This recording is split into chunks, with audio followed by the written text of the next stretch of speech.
Chapter 40. The word came to Jeremiah from the Lord after Nebuzaradan, commander of the imperial guard, had released him at Ramah. He had found Jeremiah bound in chains among all the captives from Jerusalem and Judah who were being carried into exile to Babylon. When the commander of the guard found Jeremiah, he said to him, "The Lord your God decreed this disaster for this place. And now the Lord has brought it about. He has done just as he said he would. All this happened because you people sinned against the Lord and did not obey him. But today I am freeing you from the chains on your wrists. Come with me to Babylon, if you like, and I will look after you, but if you do not want to, then don't come. Look, the whole country lies before you. Go wherever you please." However, before Jeremiah turned to go, Nebuzaradan added, "Go back to Gedaliah son of Ahikam, the son of Shaphan, whom the king of Babylon has appointed over the towns of Judah, and live with him among the people, or go anywhere else you please." Then the commander gave him provisions and a present and let him go. So Jeremiah went to Gedaliah son of Ahikam at Mizpah and stayed with him among the people who were left behind in the land.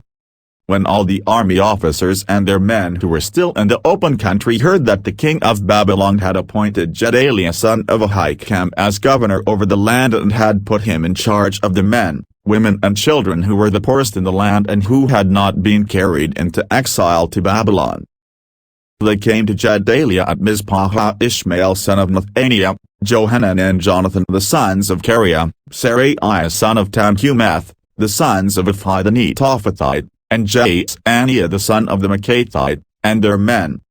Gedaliah son of Ahikam, the son of Shaphan, took an oath to reassure them and their men. "Do not be afraid to serve the Babylonians," he said.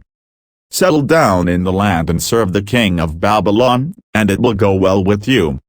I myself will stay at Mizpah to represent you before the Babylonians who come to us, but you are to harvest the wine, summer fruit and olive oil, and put them in your storage jars, and live in the towns you have taken over." When all the Jews in Moab, Ammon, Edom and all the other countries heard that the king of Babylon had left a remnant in Judah and had appointed Gedaliah son of Ahikam, the son of Shaphan, as governor over them, they all came back to the land of Judah, to Gedaliah at Mizpah, from all the countries where they had been scattered. And they harvested an abundance of wine and summer fruit. Johanan son of Kareah and all the army officers still in the open country came to Gedaliah at Mizpah, and said to him, "Don't you know that Baalis king of the Ammonites has sent Ishmael son of Nethaniah to take your life?" But Gedaliah son of Ahikam did not believe them. Then Johanan son of Kareah said privately to Gedaliah in Mizpah, "Let me go and kill Ishmael son of Nethaniah, and no one will know it. Why should he take your life and cause all the Jews who are gathered around you to be scattered and the remnant of Judah to perish?" But Gedaliah son of Ahikam said to Johanan son of Kareah, "Don't do such a thing. What you are saying about Ishmael is not true." Chapter 41. In the 7th month Ishmael son of Nethaniah, the son of Elishama, who was of royal blood and had been one of the king's officers, came with 10 men to Gedaliah son of Ahikam at Mizpah. While they were eating together there, Ishmael son of Nethaniah and the 10 men who were with him got up and struck down Gedaliah son of Ahikam, the son of Shaphan, with the sword, killing the one whom the king of Babylon had appointed as governor over the land.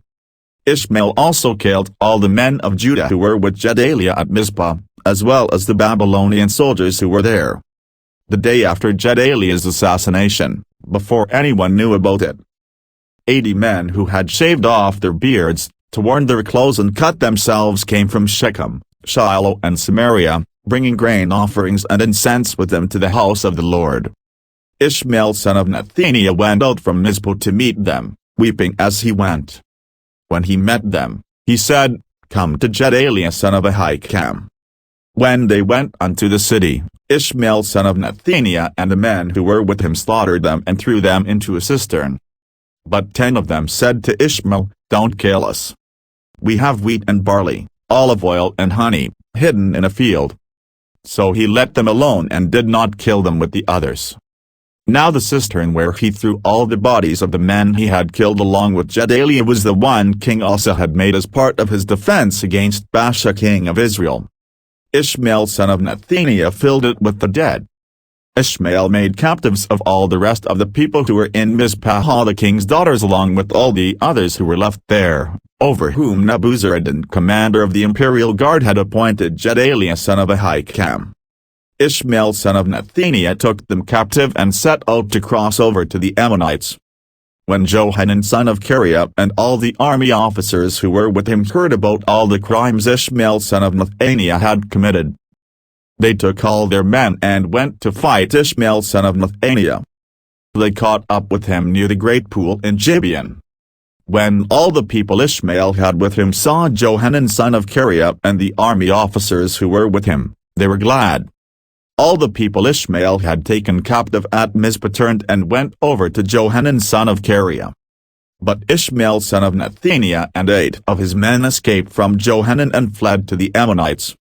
Then Johanan son of Kareah and all the army officers who were with him led away all the people of Mizpah who had survived, whom Johanan had recovered from Ishmael son of Nethaniah after Ishmael had assassinated Gedaliah son of Ahikam. The soldiers, women, children and court officials he had recovered from Gibeon.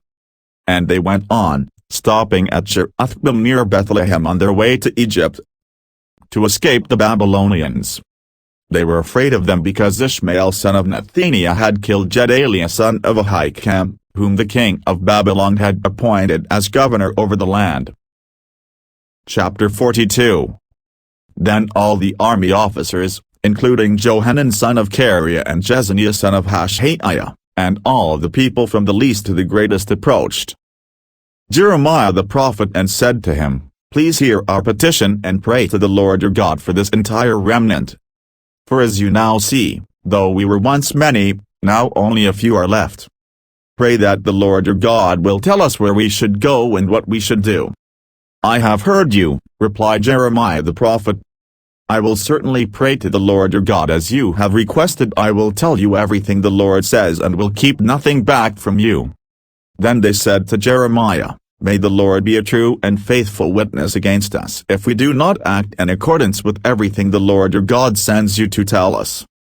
Whether it is favorable or unfavorable, we will obey the Lord our God, to whom we are sending you, so that it will go well with us, for we will obey the Lord our God. 10 days later the word of the Lord came to Jeremiah. So he called together Johanan son of Kareah and all the army officers who were with him and all the people from the least to the greatest.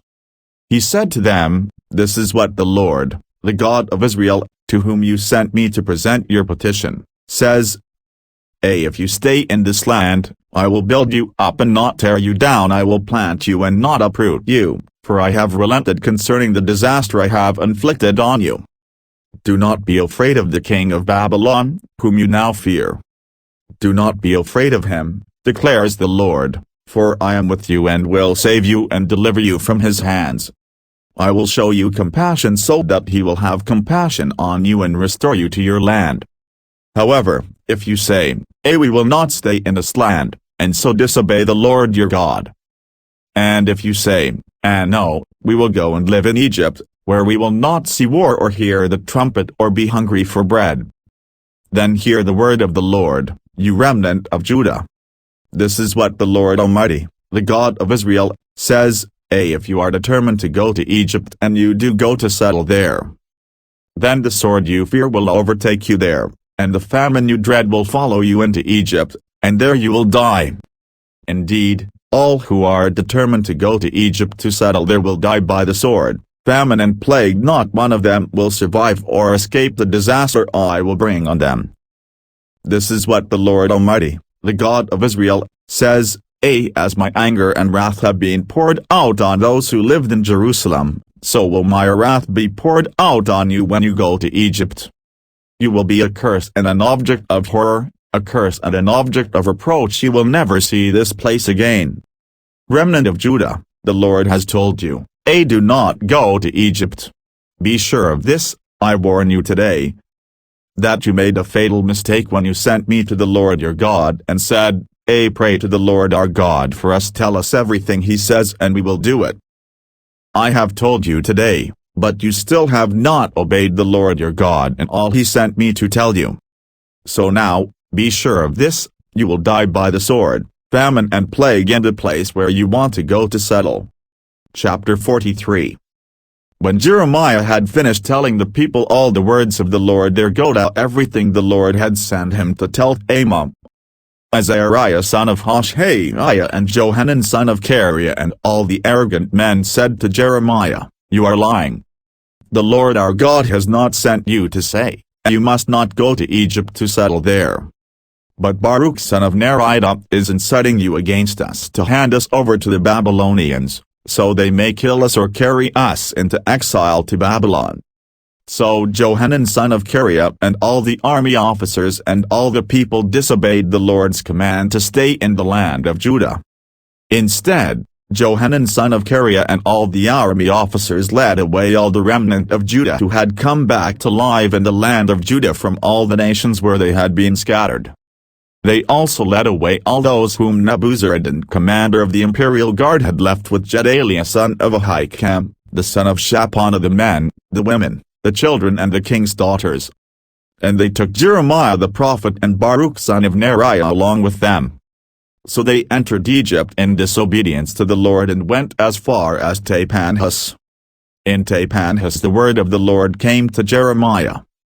"While the Jews are watching, take some large stones with you and bury them in clay in the brick pavement at the entrance to Pharaoh's palace in Tahpanhes. Then say to them, this is what the Lord Almighty, the God of Israel, says, I will send for my servant Nebuchadnezzar king of Babylon, and I will set his throne over these stones I have buried here. He will spread his royal canopy above them. He will come and attack Egypt, bringing death to those destined for death, captivity to those destined for captivity, and the sword to those destined for the sword.